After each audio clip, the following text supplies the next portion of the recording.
பாவாடை கட்டி நடிக்க சங்கட்டப்பட்ட ரேவதி அவர்கள் சாமர்த்தியமா நடிக்க வச்ச இயக்குனர் பாரதிராஜா.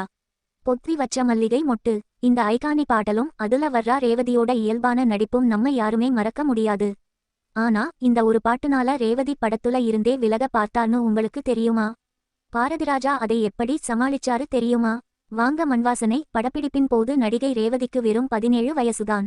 அந்த படத்துல வர்றா தண்ணீர்ல குளிக்கிற சீனுக்காக பாவாடை கட்டிக்கிட்டு நடிக்கணும்னு சொல்லியிருக்காங்க. அதுவரைக்கும் பொது இடத்துல அந்த மாதிரி உடைகள் அணிந்து பழகாத ரேவதிக்கு ரொம்ப பயமும் கூச்சமும் வந்துடுச்சு. என்னால கண்டிப்பா இப்படி நடிக்க முடியாதுன்னு அம்மா கிட்ட சொல்லி அழுதிருக்காங்க.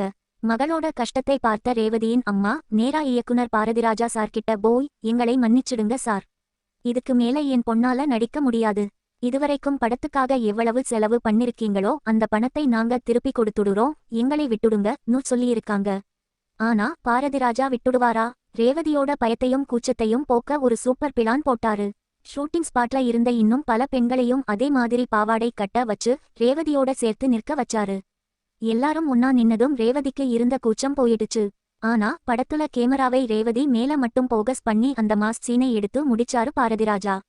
நடிகை ரேவதி ஒரு பேட்டியில் இத பத்தி சொல்லிருக்காங்க.